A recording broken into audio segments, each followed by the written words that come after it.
A paz de Deus, a paz gloriosa de Deus, sempre, sempre no precioso nome de nosso Senhor Jesus Cristo, né? Então, querida irmandade, eu creio que vocês já entenderam este meu recado, que o nome de Deus não pode vir sozinho, tá? Não pode vir sozinho, tá bom? Por que não pode vir sozinho? Porque o nome de Deus é um nome genérico, meu filho. Quando você fala Deus, você está falando qual Deus? Qual Deus? Porque a Bíblia diz, né? A palavra de Deus, aliás, Deus falou isto para Moisés, né? Deixou isso claro para Moisés, que há muitos deuses, né? E mandou que Moisés, ó, olha aí, vamos, viu? Ó, presta atenção. E mandou que Moisés, olha, registrasse, entendeu? Escrevesse, tá? Anotasse, entendeu? Lá no livro chamado Êxodo, está registrado: não terás outros deuses diante de mim. Tá? Então vocês não sabem o que é inspiração divina. A maioria da irmandade da congregação não sabe o que é inspiração divina. Fazem confusão a respeito. Nenhum ministro, nenhum ministério sabe. Mas são relaxados, negligentes com as verdades de Deus reveladas nas Escrituras, e aí são enganados facilmente pelo diabo. E não sabem o que é inspiração. Eles pensam, muitos deles pensam que tudo que está lá registrado, tá? Entendeu? Tem partes que é inspirada por Deus e tem partes que não é inspirada por Deus. Por exemplo, as falas do diabo, né? As falas do malfeitor. Não, Deus não inspirou as falas do diabo. E nem inspirou o malfeitor falar suas maldades. É absoluto. Deus inspirou o autor do livro, né? Olha, registrar, entendeu? Registrar, escrever, anotar, entendeu? Aquilo que, evidentemente, o autor até nem viu. Entendeu? O autor nem viu. Então, por exemplo, vou dar um exemplo. Uma conversa que eu tive com um ancião da congregação. Olha, imagina, um líder, né? Ancião. Ele disse para mim: irmão Jair, eu sei por que os irmãos mudaram o primeiro ponto de doutrina, dizendo que contém a Bíblia contém a palavra de Deus. Falei: ah, é? Muito bem, então por favor, fala para mim. Fala para mim, que eu não estou querendo saber. Ele falou, mas falou, olha, sabe aquele cara que acha que está falando a maior verdade do mundo? Falou, todo empolgado. Você acha, irmão Jair, que Deus ia inspirar o diabo dizer a Jesus lá no deserto: tudo isso será teu, se prostrado me adorares? Entendeu? E eu respondi para ele, mas ele estava se referindo, né, ao episódio da tentação de Jesus lá no deserto, que você lê no capítulo 4 de Mateus. Não é mesmo? Você lê lá, no capítulo 4 de Mateus. Você lê, veja. Vou pegar aqui para você conferir comigo. Abra a sua Bíblia aí, Mateus capítulo 4. Diz aqui, ó.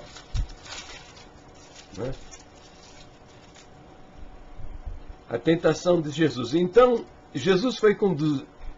foi conduzido Jesus pelo Espírito ao deserto para ser tentado pelo diabo. E tendo jejuado 40 dias e 40 noites, depois teve fome. E chegando-se a ele o tentador, disse: se tu és o Filho de Deus, manda que estas pedras se tornem em pães. Ele, porém, respondendo, disse: está escrito, nem só do pão viverá o homem, mas de toda a palavra que sai da boca de Deus. Então o diabo o transportou à cidade santa e colocou-o sobre o pináculo do templo e disse-lhe: se tu és o Filho de Deus, lança-te daqui abaixo, porque está escrito: aos seus anjos darás ordens a teu respeito, e tomar-te-ão nas mãos, para que não tropeces em alguma pedra.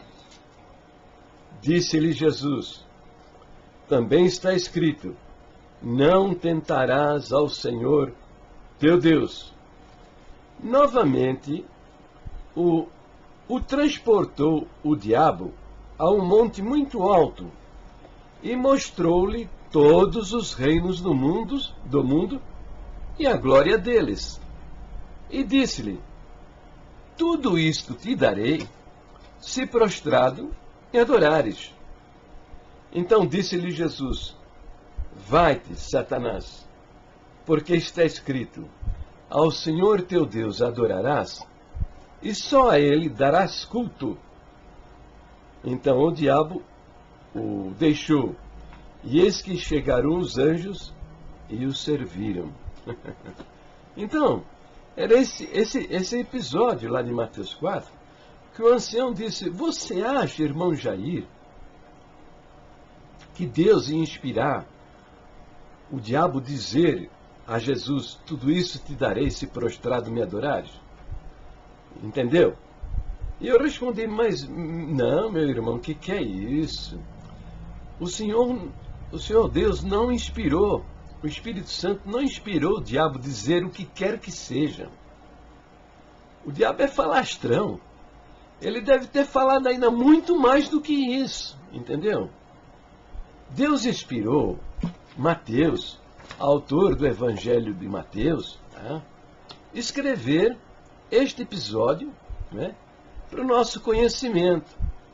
Inspirou o que? A escrita desse fato, o relato desse fato, para o nosso conhecimento, para a nossa informação, para a gente saber quem é o nosso adversário, como é que ele atua, como é que é a maneira dele agir, entendeu? E o testemunho do nosso Senhor Jesus Cristo diante desse episódio, não é isso? Então, veja, inspiração é isso. Deus, na sua revelação, na revelação da sua palavra, ele não foi uma possessão, sabe? Como você vê na macumbaria, no espiritismo, que esses homens ficaram assim inconscientes tal, e foram escrevendo. Nada, em absoluto, nada. Foi algo muito espontâneo e livre. Deus colocou no coração e na mente deles até as palavras com as quais ele queria que fosse revelado os seus pensamentos, seus propósitos, a sua palavra, a sua vontade. E veja que glorioso isso. Escolheu até, dentro do, vamos dizer, vou usar uma palavra, nem sei se é bem correta para isso que eu quero dizer, mas ele usou o arcabouço literário que a pessoa conhecia. Você sabe, né? Uma criança de 4, 5 anos, ela conhece, por exemplo, 5.000 palavras. Um adulto, 20, 30 anos, conhece 50.000 palavras. Uma pessoa estudada, bem versada, conhecedor, conhece 500.000 palavras diferentes. Existem pessoas que são um dicionário ambulante. Então veja, Deus, dentro desse arcabouço literário, desse conhecimento que estas pessoas possuíam, revelou os seus pensamentos, a sua palavra, para que eles registrassem na Escritura. Isso chama-se inspiração. E a nossa igreja, a Congregação Cristã no Brasil, ela crê na inspiração plenária das Escrituras. Né? Na inspiração plenária das Escrituras, que é isso que eu lhes falei. Deus não deu a eles o pensamento e permitiu a eles que escolhessem as palavras para expressar esses pensamentos. Não. Deus até escolheu as palavras que eram palavras do conhecimento destas pessoas para registrar os seus pensamentos e propósitos. Então isso chama-se inspiração plenária. É isso que nós cremos no que se refere à inspiração das Escrituras. Né? Então, quando você lê, né, relatos históricos, falando de povos que existiram na antiguidade, homens, reis, sacerdotes de nações, as mais diferentes nações relatadas aí nos livros lá do Velho Testamento, que existiram, né? O que essas pessoas fizeram, o que essas pessoas falaram, o que essas pessoas sofreram, né? Os acidentes geográficos, a descrição de ilhas, de montanhas, tá? Montes, essa coisa toda, a descrição de acidentes climáticos e estas coisas todas, né? Esses relatos, muitos desses relatos, as pessoas julgam isso inúteis, né? E que não foram inspirados por Deus. Não, de fato, até esses detalhes todos foram registrados debaixo da inspiração divina, né? É isso que torna a Bíblia o livro mais lido. O livro é um livro respeitado, tá? Reconhecido, as suas profecias, os seus relatos são verdadeiros, confirmados pela arqueologia, né? Pelos historiadores, pelos cientistas, né? Que verificam, buscam estes fatos na história da humanidade e encontram as provas destas coisas. Entendeu? Então, eu estava dizendo, né, sobre a verdadeira saudação, né, que o próprio Deus, né, o próprio Deus diz: não terás outros deuses diante de mim. Né? Então, quando Deus está dizendo que não terás outros deuses diante de mim, Ele está dizendo que há muitos outros deuses, né, que os homens adoram. Você, meu prezado irmão que está vendo este vídeo, né, você pode ter um outro Deus diferente na sua vida. É o seu dinheiro, né? O seu ego. É o seu ego, a sua própria pessoa. Eu vejo aí, nesses debates aí na internet, o sujeito não suporta a menor palavra que possa macular, né, a sua pseudo-santidade, a sua pseudo-justiça, né? O cara fica tão ofendido com uma pequena observação, ainda que verdadeira, né? Ele fica tão ofendido, tão revoltado, né? Que mostra que ele adora o seu ego, né? Ele adora a si mesmo. Outros adoram o seu dinheiro, outros adoram a sua mulher, entendeu? É aqui onde você coloca o seu coração, entendeu? Então por isso existem muitos deuses, né? Muitos deuses. Na congregação nós fizemos dos nossos anciães, nós fizemos deuses para serem adorados, né? Estou usando uma figura aqui, uma figura de linguagem, né? Mas de fato é isto mesmo, né? Porque estes homens, ao invés de se humilharem diante de Deus, não, eles se exaltam. Eles trazem sobre si a glória. E são ladrões da glória de Deus. Ladrões da glória de Deus. Então veja, olha, eu passei aí, né, os versos que falam qual é a verdadeira saudação. Normalmente você encontra a verdadeira saudação nos primeiros versos das cartas, né? Nos primeiros versos das cartas, você vê Paulo escrevendo, né? A paz e a graça de Deus no nome do Senhor Jesus, né? Nunca vem sozinha. Por quê? Porque Deus usa muitos. está no meio da macumbaria, né? Está lá no espiritismo, está lá no meio dos idólatras, dos adoradores de ídolos, não é verdade? No meio dos muçulmanos, lá aqueles homens que se explodem, amarram bombas ao redor do corpo, entram num ônibus, num restaurante, e se explodem, se suicidam e matam dezenas de pessoas. Essas pessoas estão fazendo isso em nome de quem? Em nome de quem? Estão fazendo em nome de Deus. Então Deus é um nome genérico. Então quando você diz paz de Deus, você está expressando o seu desejo de que a paz de Deus alcance o coração da pessoa que você está saudando, aquela pessoa que está ouvindo a sua saudação.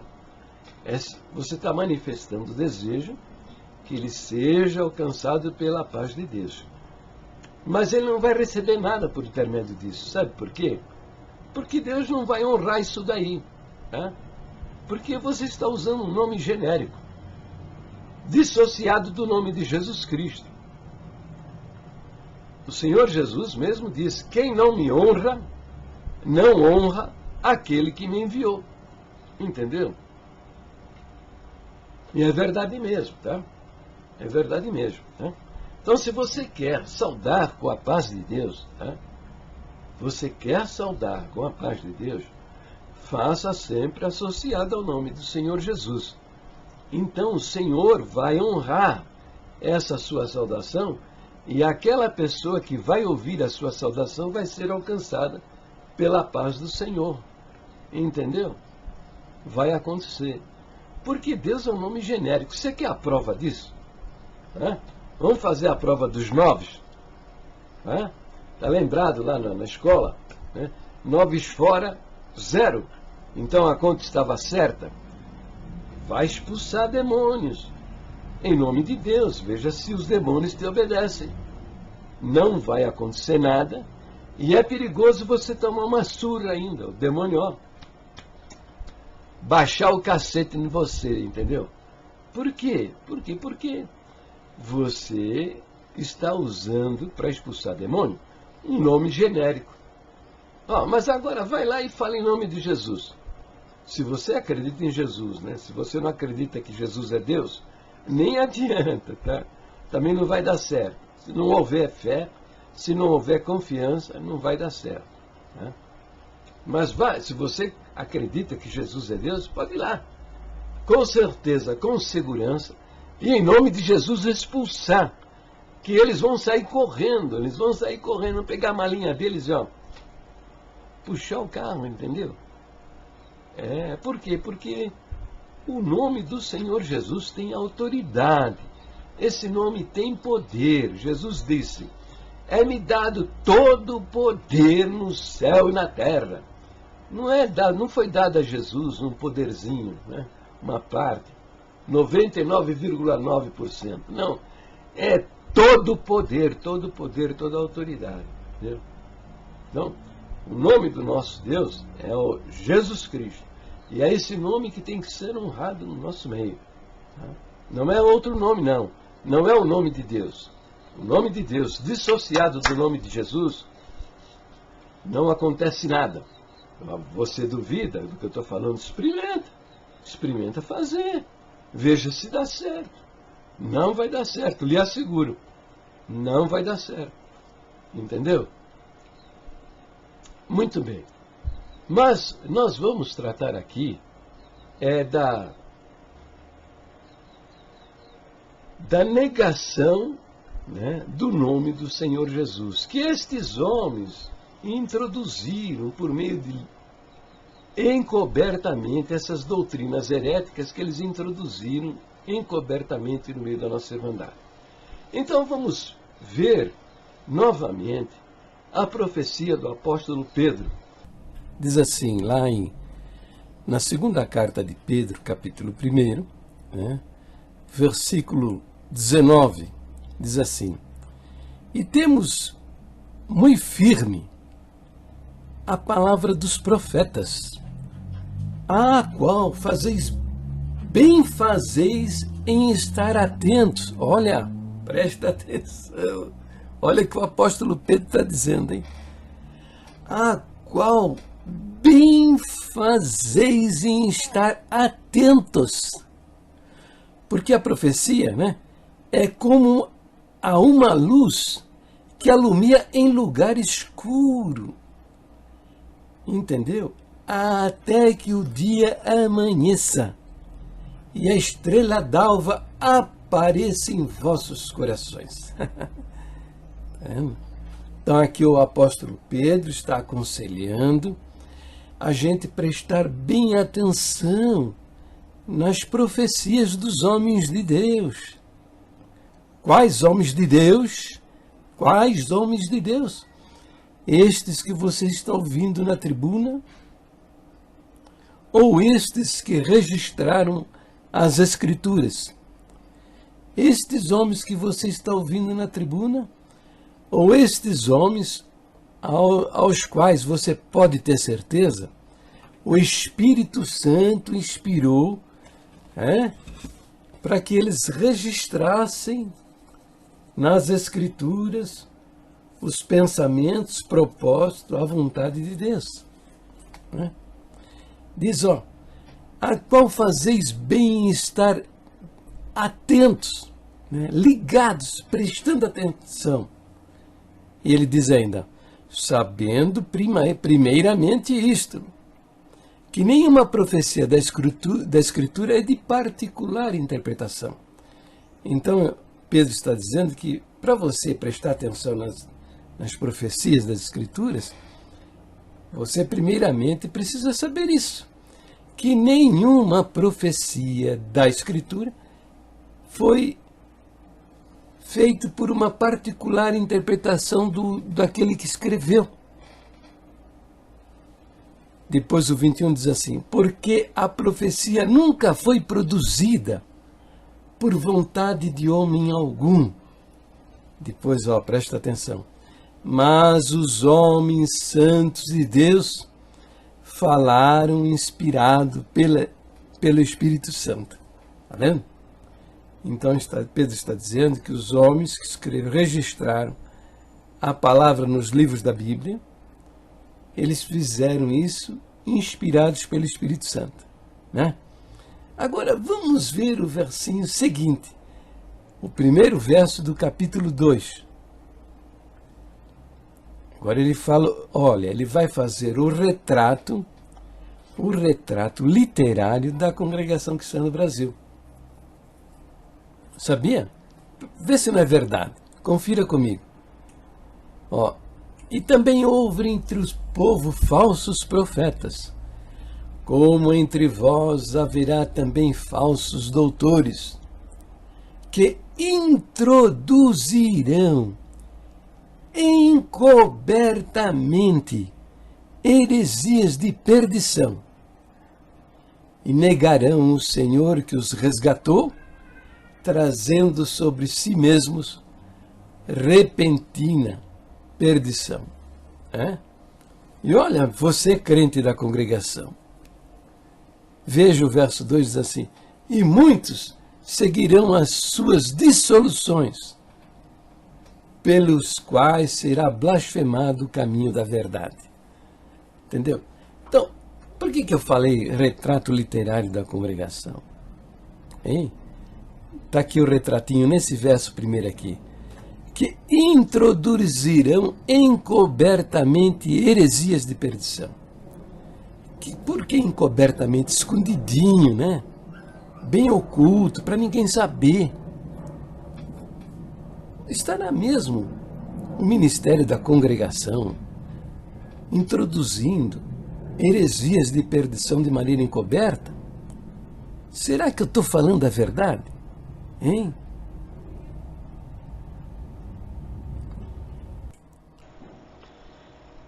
Muitos daqueles que estão vendo os meus vídeos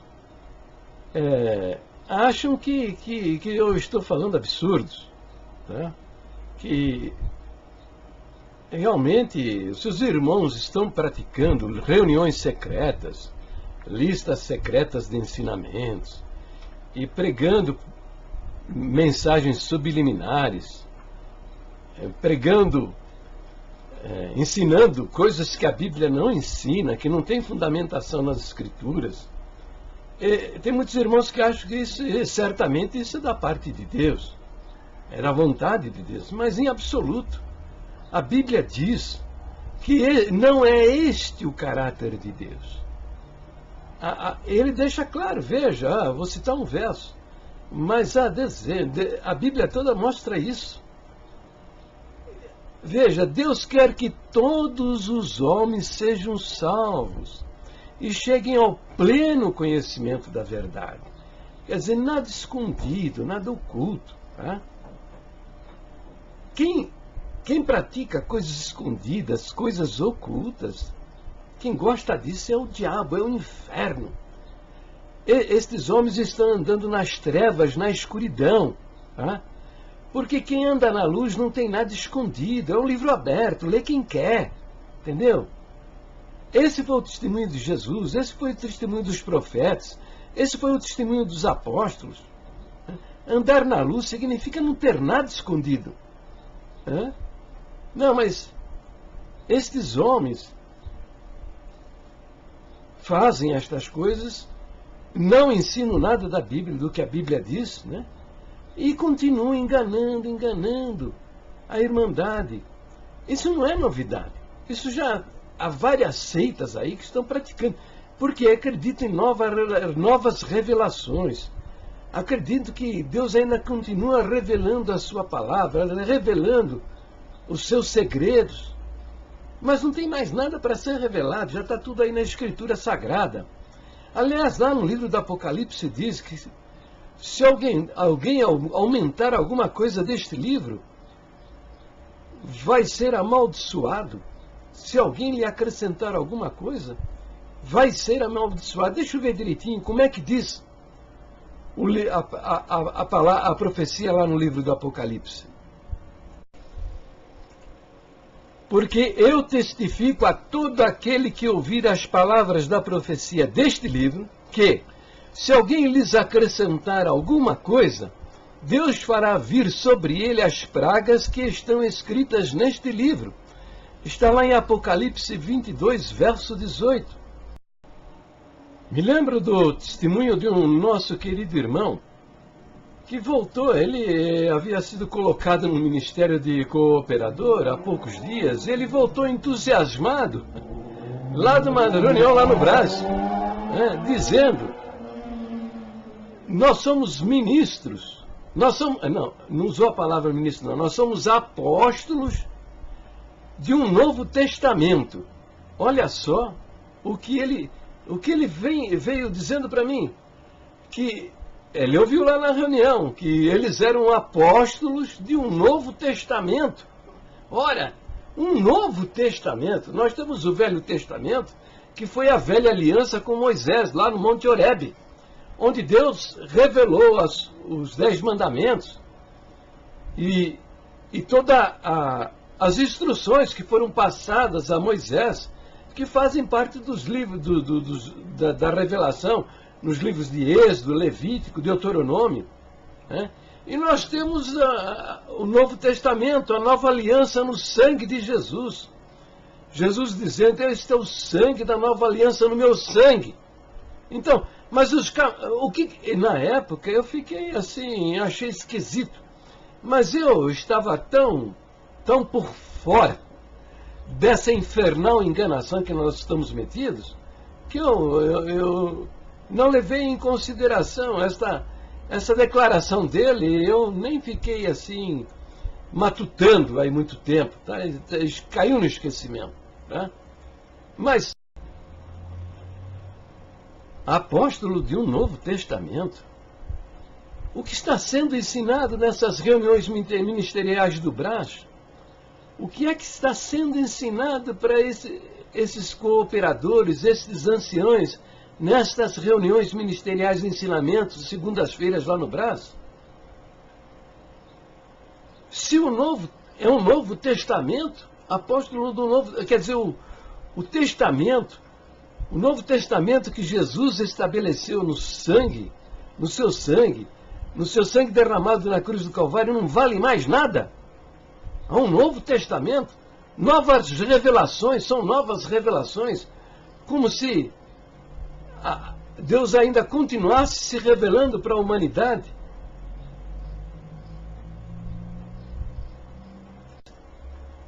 É isso, esses camaradas estão lá reunidos, acreditando que Deus vai dar novas revelações para eles. Agora veja o que acontece com as seitas por aí. É ver e conferir o que acontece com os outros, e o que está acontecendo conosco é isso mesmo.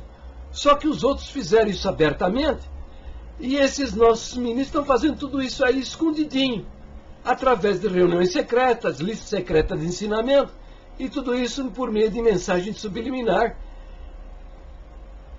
num programa diabólico e mentiroso, enganando toda a nossa irmandade. Agora, veja, existem aí igrejas, você pode ver isso aí, conferir isso em outros ajuntamentos aí. Por exemplo, a igreja do Reverendo Moon, a igreja da Unificação. Eles acreditam que os escritos do Reverendo Moon são superiores ao que a Bíblia diz em muitos aspectos. E aquilo que não é considerado desta maneira está sendo considerado como um complemento da revelação da Bíblia. Os adventistas dos sétimos dias também levaram a sério os escritos de Ellen Golden White, né? Tendo esses escritos como sendo equivalentes ao ensino das Escrituras, né? Então, mas teve lá no meio deles aí um profeta que profetizou o dia da volta do Senhor Jesus.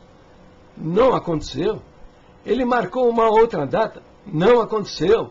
E marcou uma outra data. Não aconteceu. Né?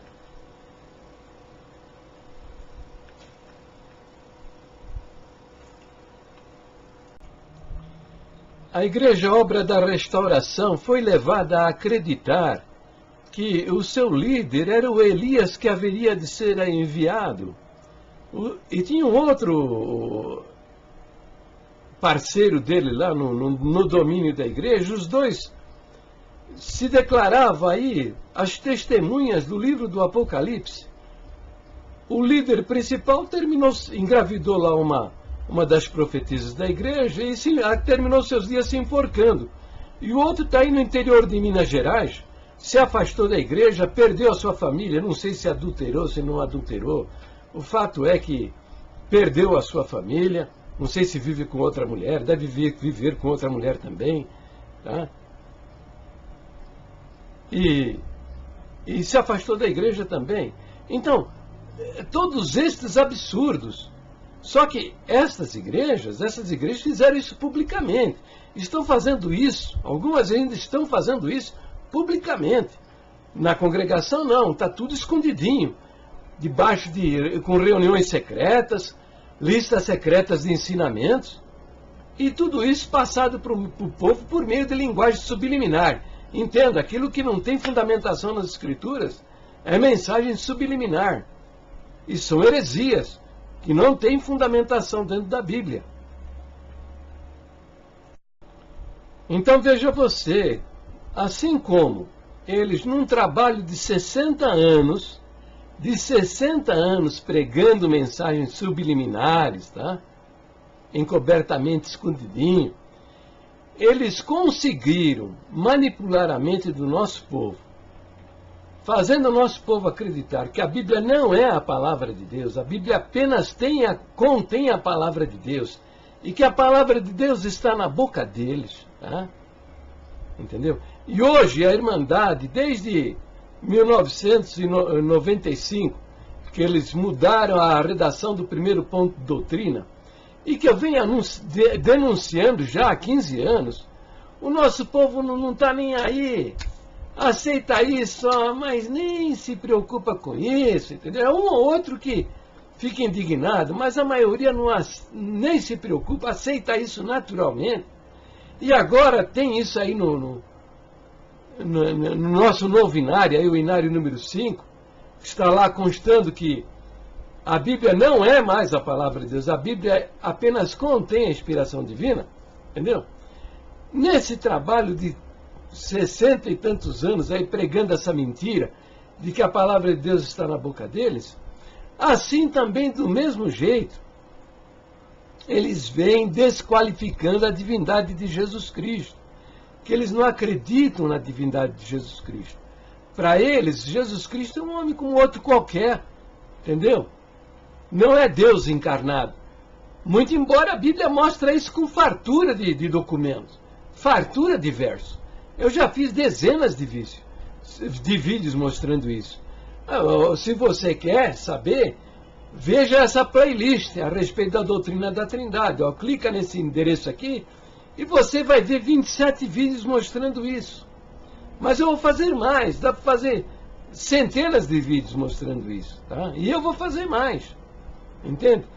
Mas agora, eles colocaram já no nosso cenário, o segundo ponto de doutrina, com adulteração. É o ponto de doutrina que trata da personalidade de Deus.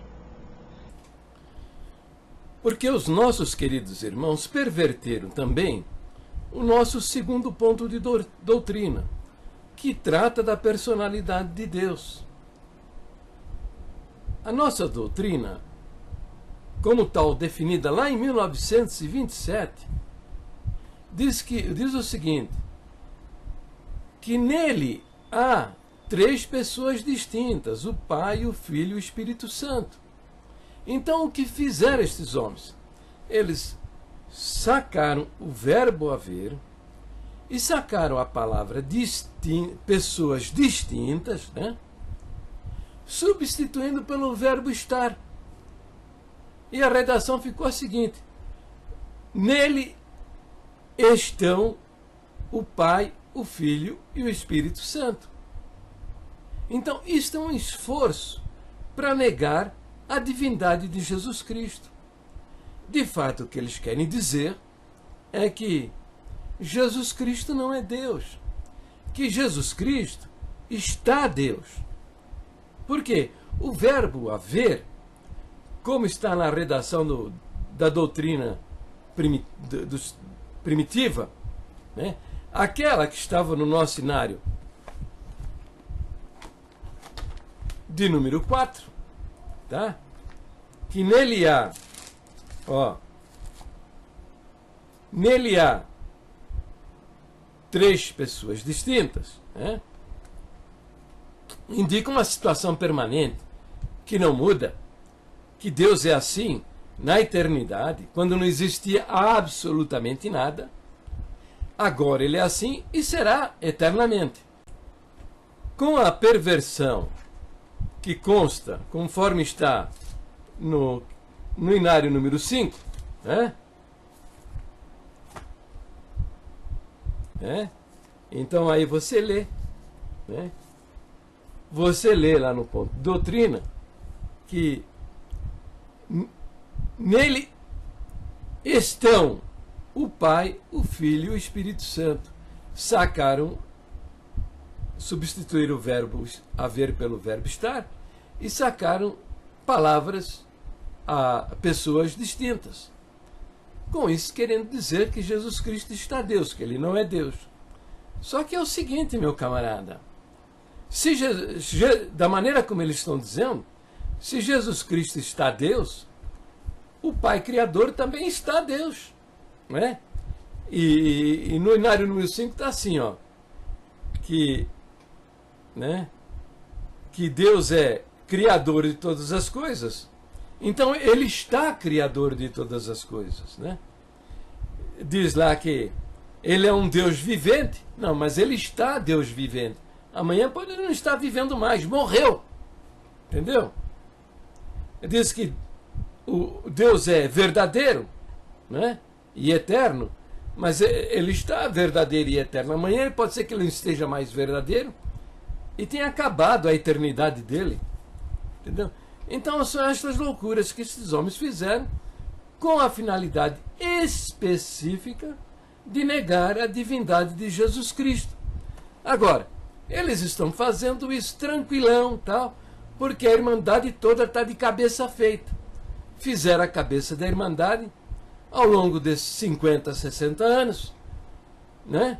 Por meio de linguagem subliminar, listas secretas de ensinamentos, mensagem e reuniões secretas.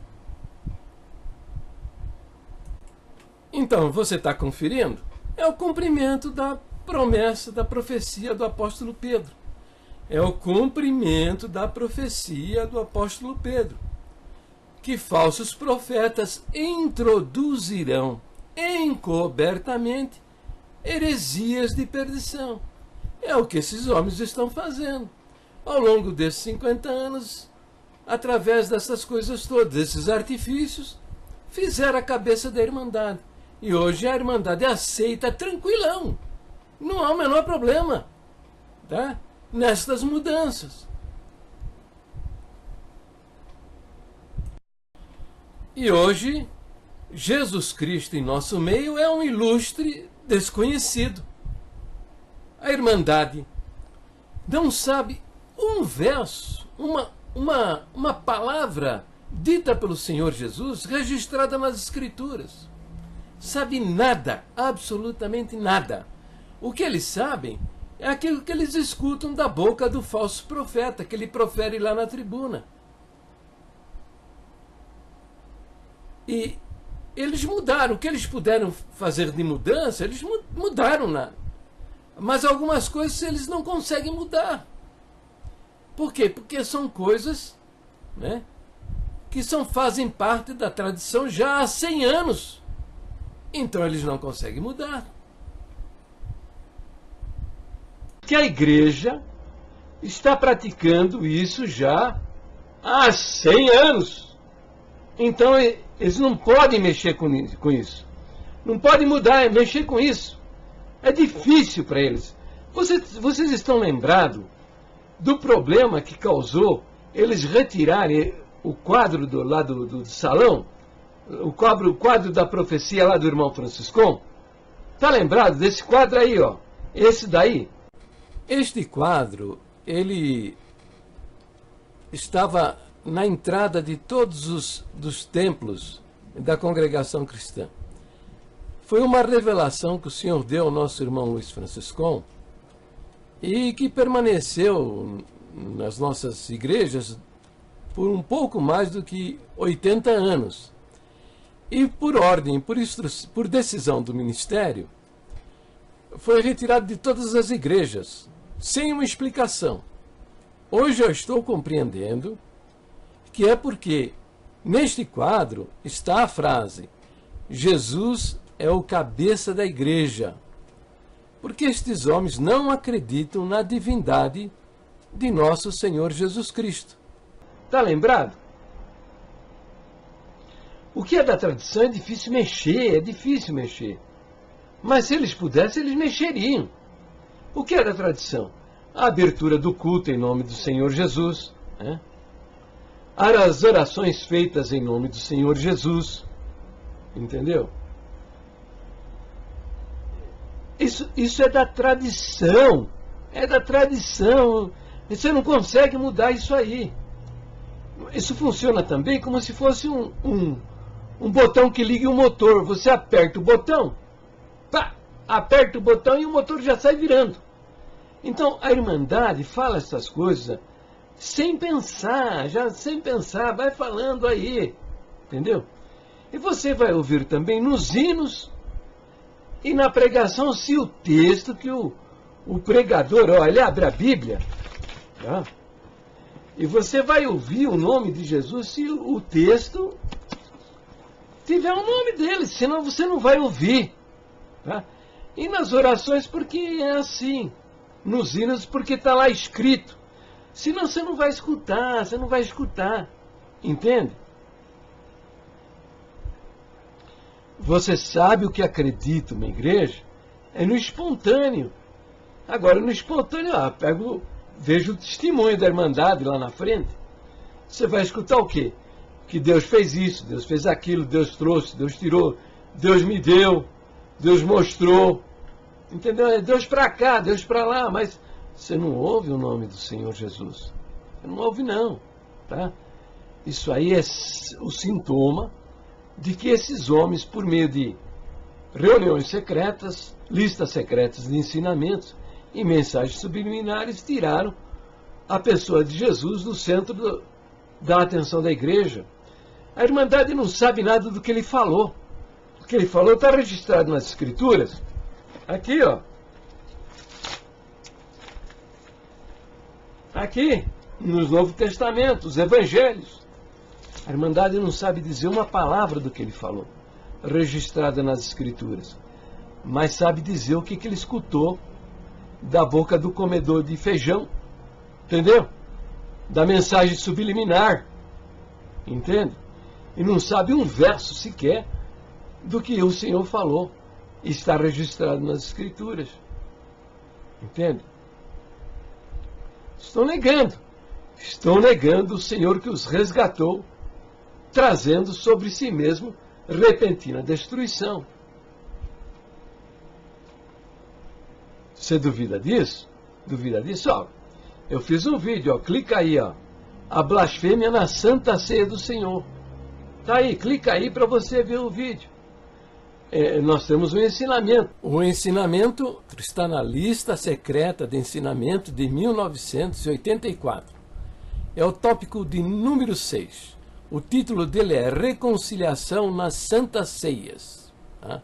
Apresentar o pão e o cálice e não o vinho. Tá? Então veja, tem bastante coisa. Está passando aí para você ver. Tá? E você pode procurar nos sites da congregação. Procura lá a lista de ensinamento de 1984. Não esqueça, era secreta, né? E você vai conferir, né? Então, aqui você vai perceber um montão de coisas que são blasfêmias. Blasfêmias. Tá? Diz assim. Tem lá uma instrução, né? O servo que vai servir o cálice deve apresentar na oração o cálice, não o vinho. Né? Aí veja o que o ensinamento diz. O cálice simboliza o Senhor Jesus e o seu sangue. Tá? Então veja bem, isso é uma mentira, tá certo? E é o próprio Senhor Jesus quem desfaz esta mentira. O cálice não simboliza o Senhor Jesus. Quando diz o Senhor Jesus, é o seu corpo. Então o Senhor Jesus, na noite que ele foi traído, ele pegou o pão, partiu e disse: tomai e comei deles todos. Deles todos. Este é o meu corpo que é partido por vós. Então não é o cálice. Não é o cálice. É o pão que simboliza o corpo do Senhor. O ensinamento continua dizendo, né? O cálice simboliza o Senhor Jesus e o seu sangue. Não é verdade. Quando o Senhor Jesus diz, este é o cálice do Novo Testamento no meu sangue, quando ele diz, bebei dele todos, ele está nos fazendo saber que o simbolismo não está no cálice, o simbolismo está no sangue. Tá? Se o simbolismo fosse o cálice, ele diria, bebei nele todos. Não, mas ele não disse isso. Ele disse, bebei dele todos. Quer dizer, bebeu o conteúdo do cálice. Não é isso? Entendeu? Então, isso é uma figura de palavra chamada metonímia. E aqui o Senhor Jesus está empregando uma metonímia que é conhecida como o conteúdo pelo continente. Quer dizer, o conteúdo substituído pelo continente. O continente é o que contém o cálice. O conteúdo é o vinho, é o que está contido dentro do cálice. Entendeu? Se você tem dúvida, procura aí um professor de português, ele vai explicar isso direitinho para você. Entendeu? Que Jesus se valeu aqui de uma figura literária conhecida como metonímia, que é o conteúdo pelo continente, é a substituição do conteúdo pelo continente. Mas quando ele usou o pronome demonstrativo dele, bebei dele todos, tá? Ele está dizendo que é para beber, o simbolismo está o que está dentro do cálice. Se o cálice fosse o símbolo, Jesus teria dito, bebei nele. Mas ele não disse bebei nele, ele disse bebei dele. Tá? Então, agora veja aqui uma mensagem subliminar. Não está dito que é para beber do cálice, mas ele tem que estar vazio. Eu pergunto para você, vale alguma coisa para você? Passamos aí o fim do ano, terminou o fim do ano, aí as empresas dão cesta de Natal, né? Na véspera do Natal, de presente para os funcionários. Se você recebesse uma caixa escrito cesta de Natal, aí você contente levasse para casa e ela estivesse vazia, valia de alguma coisa? Entendeu? Valeria alguma coisa? Não vale nada. Carteira vazia não vale nada. Bolso vazio não vale nada. Então, há uma porção de ideias associadas a essa mensagem subliminar. Entendeu? Você que não está acostumado com no trato desses simbolismo, dessas coisas, você não percebe, mas os maçons que estão sentadinhos ali no salão, eles percebem isso. Eles estão entendendo o recado. Porque na maçonaria, Jesus Cristo não é ninguém. Ele está em pé de igualdade com Buda, Confúcio, Maomé, Bhagavad e outros líderes mais religiosos. Mas Jesus Cristo é diferente. O Jesus que está na Bíblia, no Novo Testamento, nos é apresentado pela Bíblia Sagrada, não é pelo Novo Testamento, não é só pelo apóstolo João, pela Bíblia Sagrada de capa a capa. Nos apresenta Jesus Cristo como o Verbo de Deus encarnado, aquele que realizou todas as coisas. Então, aqui está uma blasfêmia contra o Senhor. Não está observando, não é o cumprimento da profecia do apóstolo Pedro, que introduzirão encobertamente heresias de perdição. Entendeu?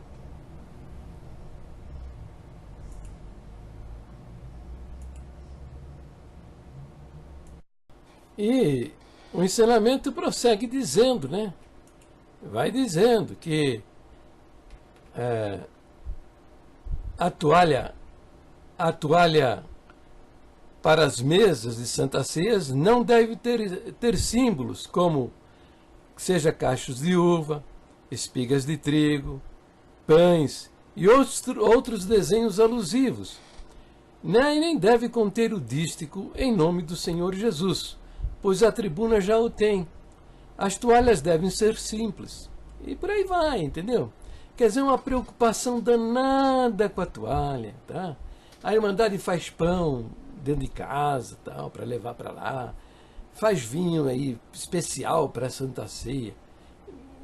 Tem instrução sobre o vinho, tem instrução sobre o pão, mas não tem uma instrução sequer sobre o recipiente, sobre o vasilhame que contém o vinho. Entendeu? O vasilhame que contém o vinho, fala-se de tudo, menos do vasilhame que contém o vinho, que na maioria das vezes, como não há nenhuma instrução a respeito, fica debaixo da mesa. Fica debaixo da mesa. Então, o absurdo, né? O absurdo de orar por um cálice vazio. Tá? Em todo caso, que vá, né? Que é para não, para valer a oração, valer para uma só, para todas as rodadas, mas o vasilhame que contém o vinho deveria estar ao lado do cálice.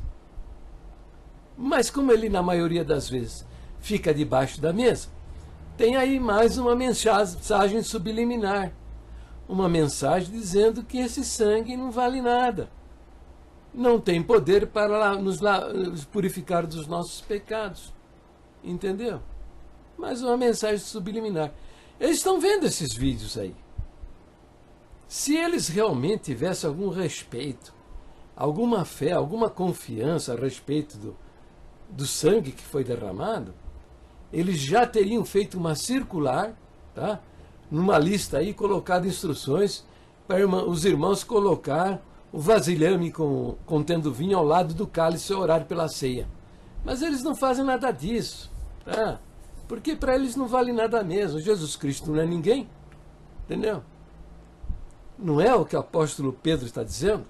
Que introduzirão encobertamente, e eu acrescento, por meio de reuniões secretas, listas secretas de ensinamentos e mensagens subliminar, heresias de perdição, e negarão o Senhor que os resgatou, trazendo sobre si mesmos repentina destruição. Agora pensa comigo, repentina destruição, o que é isso? O que é isso? É fácil saber, meu filho, é fácil saber. Você está, respirando, mas de repente você já não está, se Deus fizer isso aqui, tapar teu nariz aí, você morre. É uma repentina, você dorme e amanhã cedo pode estar, não vê o novo dia, né? Então a morte é uma surpresa para todo mundo. Repentina destruição. Estão negando o Senhor que os resgatou, e sobrevirá sobre eles repentina destruição. Vão morrer, vão parar no inferno. E veja, interessante, né? Os pregadores da salvação condicional, quer dizer, o sujeito está salvo agora, mas amanhã não está mais, né? Hoje ele é salvo, amanhã pode não ser, né? Os pregadores que pregam que a salvação, você pode perder a salvação, eles usam esse verso aí, né? Negarão o Senhor que os resgatou, quer dizer, são pessoas que foram resgatadas pelo Senhor e que sobreveio uma repentina destruição. Então eles dizem, o cara foi resgatado e perdeu a salvação, quando de fato não é isso. O Senhor que os resgatou, negarão o Senhor que os resgatou. Esta frase está dizendo que o resgate realizado pelo Senhor Jesus na cruz tem valor eterno e é para toda a humanidade, toda a humanidade. Agora, a vida eterna e a salvação só tem aqueles que tomam posse dessa vida eterna, só tomam posse dessa salvação, que é conquistada de uma maneira muito simples. Basta crer que esse sangue foi feito para a salvação da sua própria alma. Se ele realmente crê de todo o seu coração nessa verdade, ele está salvo. Está salvo. Né? Então, não é nem um fundamento para os pregadores da salvação condicional, que é o que acreditam esses ministros aí, que vão ser salvos se forem firmes e fiéis. Bom, paramos por aqui, o vídeo está muito comprido, né? Depois faremos mais alguns minutos aí para esclarecer bem esta parte, né? O cumprimento da profecia de Pedro, o retrato literário do ministério da Congregação Cristã do Brasil na profecia do apóstolo Pedro. Tá bom? Fiquem na paz de Deus, no precioso nome do Senhor Jesus.